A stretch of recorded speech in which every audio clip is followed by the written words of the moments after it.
দরজা লক করে আমাকে মারা শুরু করে ঘন্টার পর ঘন্টা। ওর মা বাবা থাকে ওখানে, ওর মা বাবা ছিল, সব আছে যে ও কি কি করেছে। আর এরকম যাদের ব্যাপারে আমি আমি চিনিও না, যারা আমাকেও চেনে না, তারা আমাকে রিচ আউট করেছে, বলেছে যে আমি তোকে ভিডিও পাঠাই। আমার কাছে আছে সব ভিডিও, যে ও এগুলো, আমার মনে হতো যে আমার সাথে এটা প্রথমবার হয়েছে বলে আমি আওয়াজটা রেস করেছি, আমার ভয় লেগেছে, আমি বাইরে গেছি। আমাকে থ্রেট করছিল যে তুই যদি বাড়ি থেকে কখনো বেরোস তোকে আমি মার্ডার করে দেবো। আমার চোখে, মানে আমার মুখের সামনে এসে বলছিল। আমি স্বামীকের ওখানে যাই সন্ধ্যেবেলা 5টার সময়, 2nd of February। ওর মা বাবা ছিল ওখানে। এটা জানতাম আমি যে ওর মা বাবা ওখানে ছিল। ও আমাকে বলে যে আমি নতুন একটা ফ্ল্যাটে শিফট করছি, আর তাই বলেই আমরা ওখানে যাই। ও মার্লিনে আগে ওখানে একটা অন্য ফ্ল্যাটে থাকতো, ও এখানে শিফট করে। ও আমাকে ডাকে আর কমপ্লিটলি ফ্রেন্ডলি ওয়ে, যে আসিস, আমি একটা নতুন ফ্ল্যাটে শিফট করছি, আজকে মুভ করা হবে, এসে দেখা করে যাস। তো আমি অ্যারাউন্ড 5:30 আমি ওখানে পৌঁছাই। পৌঁছে ওখানে থাকি, ওর মা বাবার সাথে হেল্প করি সব জিনিসপত্র মুভ করার, সবকিছু হয়। আমি অ্যারাউন্ড 9 PM, আমার পরের দিন কলেজ থাকে, সো আমি অ্যারাউন্ড 9 PM বলি যে আই লিভ, আমি একটা উবার বুক করছি, আমার ফোনে আমি উবারটা বুক করছি। অ্যান্ড ও আমার থেকে ফ্রেন্ডলি ওয়েতে আমার ফোনটা ছিনিয়ে নেয়। তখন বলছে না না এখন যাবি না, এখন বুক করবি না, পরে যাস পরে যাস। আমি বলি যে স্বামী ফোনটা দাও আমাকে প্লিজ, আমি বেরোবো এখন। বলছে না না না, কেন কেন এখন কেন যাবি। দিয়ে হি স্টার্টস গোয়িং থ্রু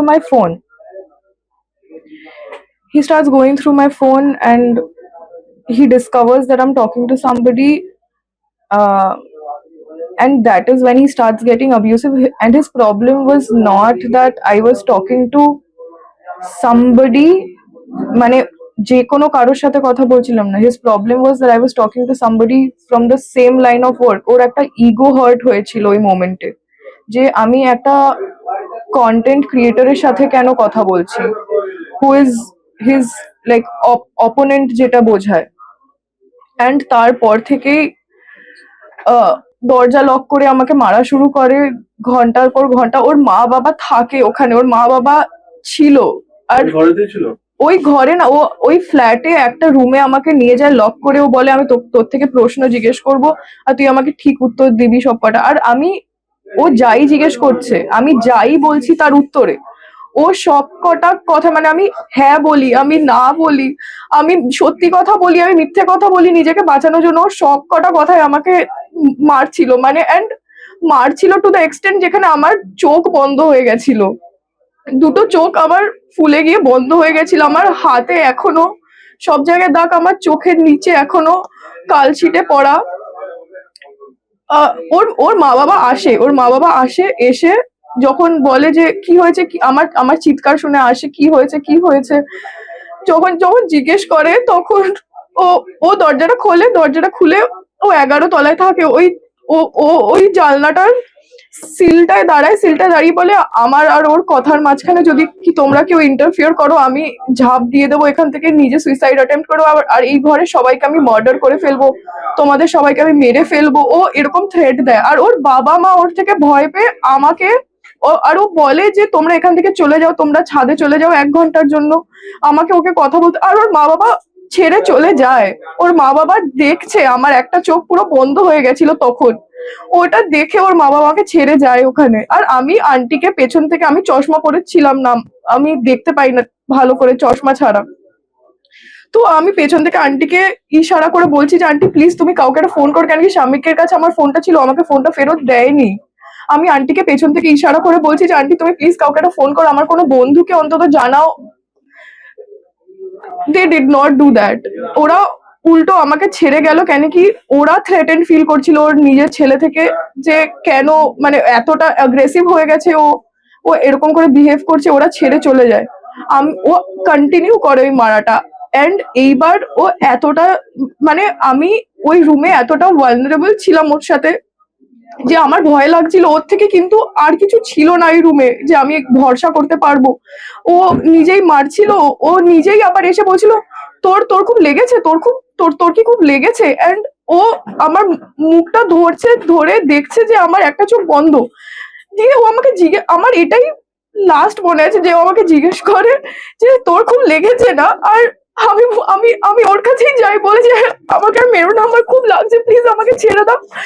ও আমাকে বলে যে তুই তুই কিন্তু তুই এটা কেন করলি, বলে ও এত জোরে আমার রাইট আইতে মারে যে আমার দুটো চোখ এবার বন্ধ, যে আমি খুব জোরে চিল্লাই, খুব জোরে চিল্লাই। ওর মা বাবা আসে, আমি কিচ্ছু দেখতে পাচ্ছিলাম না, আমার দুটো ভিশন ব্লক হয়ে গেছিল। ওর মা বাবা তাড়াতাড়ি ঘরে ঢোকে, নক করে, দরজা খোলে, ও ওখান থেকে সরে যায়। আমাকে ওর মা বাবা এসে ধরতে চায়, আর আমি বলি, আমি কেন কি তখন কাউকে বুঝতে পারছি না, চিনতে পারছি না, আমার দুটো চোখ বন্ধ। আমি দুজনকেই ওখান থেকে রেপেল করি যে সরাও সরাও সরাও। আমি ও ওইটাই ও রাত ভোর করে। ওর মা বাবা ওখানে ছিল, এন্ড দিস কন্টিনিউস। ওর পরে ওর মা এসে আমাকে জামা কাপড় দেয়, চেঞ্জ করি, বিকজ আর আমি বলছি যে আন্টি প্লিজ আমাকে এখান থেকে যেতে দাও, আমাকে এখান থেকে যেতে দাও, আমাকে প্লিজ এখান থেকে ছেড়ে দাও আমাকে। আর আমি তখন দেখতে পারছিলাম না চোখে কিছু, তো আমি কন্টিনিউয়াসলি বলি যে আঙ্কেল তুমি আমাকে প্লিজ ড্রপ করে দাও। আমি স্বামীকে বলি যে প্লিজ আমি তো যেতে পারবো না এখন এরকম করে বাড়ি, আমি কিছু দেখতে পাচ্ছি না, তুমি আমাকে ড্রপ করে দাও বাড়ি, প্লিজ আমাকে যেতে হবে। ও বলতে থাকে না না এরকম, মানে ওর পুরো ফ্যামিলি তখন বলে, ওর মা বাবা, ও যে না না এরকম তোর চোখ মুখ হয়ে গেছে, তুই যাবি কেমন, তুই তুই যাবি, তোকে তো বাইরে লোকজন দেখলে বুঝতে পারবে যে তোর এরকম হয়েছে, না না তুই যাস না, তুই যাস না, তুই এখানে থাক, তোর বাড়িতে এখন কেউ নেই, তুই যাস না এরকম। অ্যান্ড ওইটা আর বাই দ্য টাইম আমার শরীর এতটা ছেড়ে দিয়েছিল, আমার মাথা পড়ে গেছিল, মানে আমি পুরো, ও মারছিল, আমি পাস আউট করছিলাম, ওই মানে ব্ল্যাক আউট, আর ওর মারেই আমি উঠছি এরকম। আমার পুরো গ্লিমসেস গ্লিমসেস মনে আছে আমার পুরো ব্যাপারটা, মানে এর আগে কখনো কি এরকম না বন্ধুদের যতদিন ছিল কোনো সময় গায়ে হাত তোলা বা না না কোনো সময় এরকম হঠাৎ করে অ্যাগ্রেসিভ হয়ে যাওয়া, এটা না না না এটা প্রথমবার হঠাৎ করে? কিন্তু আমার সাথে এটা প্রথমবার। কিন্তু এই ব্যাপারটা যখন বাইরে যায়, ওর অনেক এক্সেস মানে এক্স গার্লফ্রেন্ড, অনেক বন্ধুরা আমাকে রিচ আউট করেছে উইথ ভিডিও প্রুফ আর of sexual abuse, of physical assault, মানে আমার কাছে সব আছে যে ও কি কি করেছে। আর এরকম যাদের ব্যাপারে আমি আমি চিনিও না, যারা আমাকেও চেনে না, তারা আমাকে রিচ আউট করেছে, বলেছে যে আমি তোকে ভিডিও পাঠিয়ে, আমার কাছে আছে সব ভিডিও, যে ও এগুলো, আমার মনে হতো যে আমার সাথে এটা প্রথমবার হয়েছে বলে আমি আওয়াজটা রেস করেছি, আমার ভয় লেগেছে, আমি বাইরে গেছি। আমার কাছে অনেক জনের এখন ছবি আছে যারা আমাকে বলছে যে তুই একা না, এটা তোর সাথে শুধু হয়নি, আমাদের সাথেও হয়েছে, আমরা কেউ কিছু বলিনি, কিছু করিনি। কি ভয় পাই এরা? এরপর মানে আমাকে থ্রেট করছিল যে তুই যদি বাড়ি থেকে কখনো বেরোস তোকে আমি মার্ডার করে দেবো। আমার চোখে মানে আমার মুখের সামনে এসে বলছিল যে তুই কিছু করে দেখ, তুই কারোর সাথে থেকে দেখ, তুই এখান থেকে বেরিয়ে আমি তোর মার্ডার করে দেবো, তোর তোর মৃত্যু আমার হাতে, এরকম করে আমাকে। আর আমাকে না, ওর মা বাবাকে, ওর বাবা একবার থামাতে এসেছিল, তো ও না নতুন নতুন মুভ ইন করেছে ফ্ল্যাটে, ঠিক আছে, তো ওর খাটের না প্লাইয়ের প্লাইয়ের টুকরো গুলো সব সব খাটের মানে রুমের পাশে না রাখা ছিল। তো ওর বাবা থামাতে আসছে, ও একটা প্লাইয়ের টুকরো উঠিয়ে ওর বাবার পেছনে তাড়া করেছিল যে আমি কিন্তু তোমাকে মেরে ফেলবো। ওর বাবা ভয় ওর পায়ে পড়ছিল যে বাবা এরকম করিস না, এরকম করিস না, মানে ওর বাবা মা ওর থ্রেটে ছিল যে ওর ছেলে কি করতে পারে। আর আমাকে ওই যখন রাতে এইসব হয়, ওর বাবা মা রাতে বেরিয়ে আমাকে ছেড়ে ওখানে 1-1.5 ঘন্টার জন্য, ওরা যখন দেখছে আমার সাথে হচ্ছে, ওরা কিন্তু ওষুধ কিনতে যাচ্ছে, কিন্তু আমাকে ছেড়ে যাচ্ছে কেন ওখানে, মানে ওই অ্যাবসেন্সে। আমার পয়েন্ট এটা ছিল যে ওদের সব জায়গায় কাজ ছিল, আমাকে ওখান থেকে বার করে দেওয়া, ওখান থেকে আমাকে নিয়ে বেরোনো, আমার জন্য ওষুধ কিনতে যাওয়া না, আমার চোখ বন্ধ ছিল। তারপরে ভোরবেলা আমি এই ব্যাপারটা আগের দিন বলতে পারিনি। ও ভোরবেলা 5টা 6টা আই গেস, ও তখন ঘরে আসে, ও সকালবেলা নাগাদ ও ঘরে আসে, ঘরে এসে আমাকে বলে যে সকালবেলা তোর সাথে কথা হবে, মানে উঠে ও ও শুতে যাচ্ছে, আর ততক্ষণও ছিল না ঘরে, ও বাইরে মা বাবার সাথে কথা বলছিল লিভিং রুমে। আর আমি তখন ওই শরীরের জ্বর নিয়ে দুটো চোখ বন্ধ, আমি ওর একটা ওই ঘরে ম্যাট্রেসে শুয়েছিলাম। আর আমি বারবার যতবার ওরা আসে আমি বলছি যে প্লিজ আমাকে জাস্ট বাড়ি ছেড়ে দাও, আমাকে জাস্ট বাড়ি ছেড়ে দাও, আমাকে জাস্ট বাড়ি ছেড়ে দাও। ও আসে এরকম সকালবেলা করে, ও আসে, এসে পাশে বসে আমাকে বলে যে আমার তোর সাথে কথা আছে সকালবেলা উঠে। আমি বলি স্বামী, স্বামী প্লিজ আমাকে জাস্ট বাড়ি ছেড়ে দিও। ও বলে যে কেন, তুই তুই থাক কিছুক্ষণ, আমি তো বললাম তোর চোখে এটা হয়েছে আমি ঠিক করে নেব। দিয়ে ও জাস্ট পাশ ফিরে শুয়ে পড়ে। ও কিছুক্ষণ পরে আমার দিকে ঘুরে ঘুরে জিজ্ঞেস করে যে জাস্ট কিছুক্ষণ লাইক ওই স্প্যানে যে do you want to have sex. আমি বলি যে না, মানে আমার দুটো চোখ তখন বন্ধ, আমার পুরো মাসেল গুলো ফেটে গিয়ে ওপরে উঠে গেছে, আমার দুটো চোখ ফুলে উল্টে গেছে। আমি বলছি না আমি কিছু দেখতে পাচ্ছি না, আমার আমার কাছে এসো না প্লিজ, তুমি যেটা করছো, আমি ওকে বলে যাচ্ছি যে তুমি যেটা করছো ওটা কিন্তু ভুল, তুমি যেটা করছো ওটা কিন্তু ভুল ভুল ভুল, আমি ওটা বলছি। আর ও এটা বলছে কিন্তু আমি তোকে ভালোবেসে করছি যা করছি, আমি তো তোকে, আর ওইটা মারার সময় আমাকে বলছে যে আমি কিন্তু তোকে ভালোবাসি বলে মারছি, আমি কিন্তু তোকে ভালোবাসি বলে মারছি। আর তখনও ওইটা কন্টিনিউ করলো করা, যখন আমার গায়ে কোনো শক্তি নেই, আমার দুটো চোখ বন্ধ হয়ে গেছে পুরো, আমার কোনো ভিশন নেই। ও তখন এটা করছে জেনে যে আমি কিছু দেখতে পাচ্ছি না, আমি ওকে বলছি আমি করো না, এটা কেন করছো, আমি কাঁদছি, আমার চোখ থেকে জল বেরোচ্ছে না কেন কি, এতটা ফুলে বন্ধ হয়ে গেছে চোখটা। আরো বলছে কিন্তু আমি তো এটা তোর সাথে ভালোবেসে করছি, আমি তো এটা তোর সাথে ভালোবেসে করছি। আর ও কন্টিনিউ করতে থাকে। আমি এতটা ভালনারেবল ওই মোমেন্টে আমার কাছে কিছু নেই। আমি স্বামীকে বলছি যে স্বামী প্লিজ আমাকে ওয়াশরুমে নিয়ে যাও, প্লিজ আমাকে উঠিয়ে ওয়াশরুমে নিয়ে যাও। আর ও ওই আমাকে উঠিয়ে ওয়াশরুমে নিয়ে যায়। আপনার বাড়ি কখন ফিরেছেন?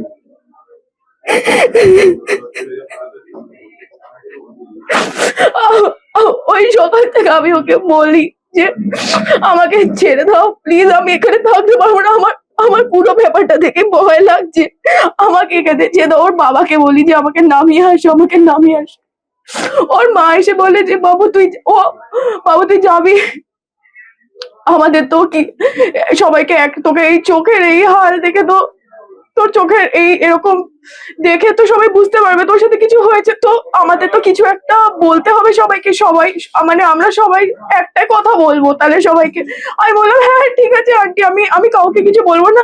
বলে হ্যাঁ বলিস, তুই এরকম প্যাকিং মুভিং করতে এসেছিলি, তখন ওই দরজার যে কাবার্ডের যা ওটা হয়, ওই দরজা মানে কাবার্ডের দরজায় চোখে লেগে ওরকম হয়ে গেছে।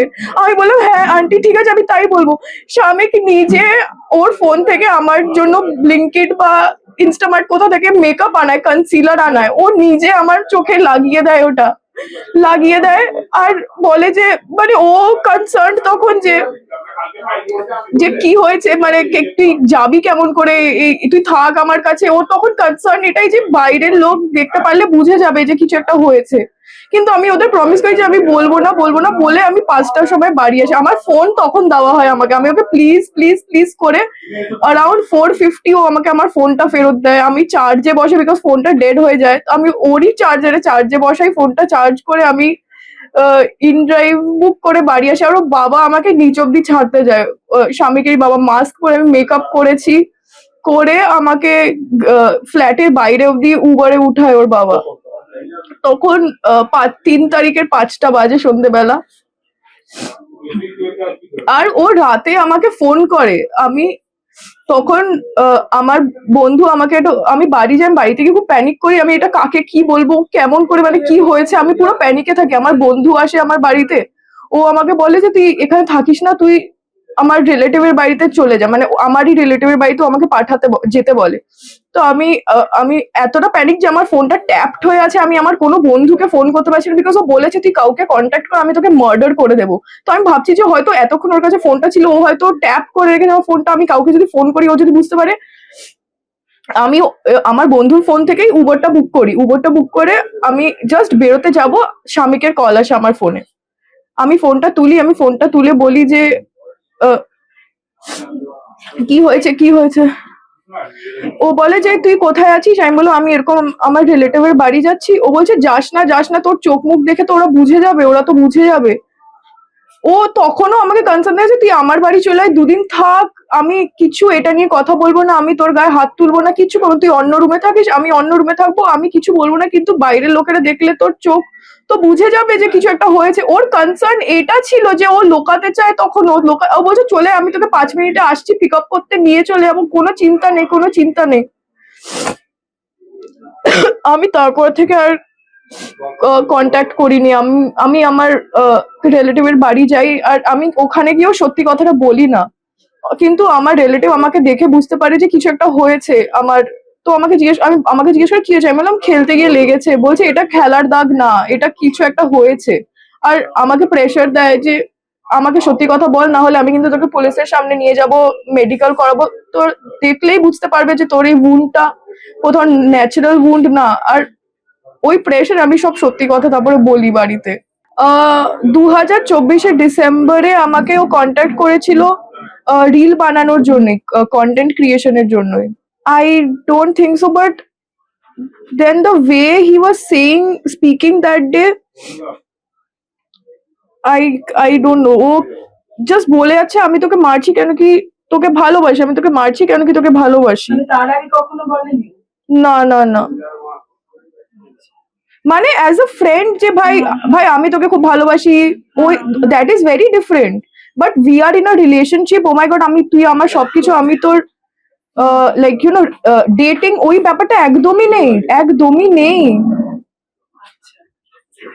আচ্ছা, আর একটা কথা যেটা বলা হচ্ছে, যেহেতু আপনি নিশ্চয়ই জানেন যে একটি ভিডিও ভাইরাল হয় সম্প্রতি, এবং তারপর এই ঘটনাটা যেহেতু সামনে আসে, অনেকেই এটা পলিটিক্যাল দিকে ঘোরানোর চেষ্টা করা হচ্ছে, এবং এটাও অনেকে বলছেন যে আপনাকে টাকা দিয়ে এটা করানো হচ্ছে, একটি বিশেষ দল করছে। আমি আমি না, আমি কারোর বাড়ির মেয়ে, আমি কারোর একজন বোন, আর তার বাড়িতেও না মা ছিল।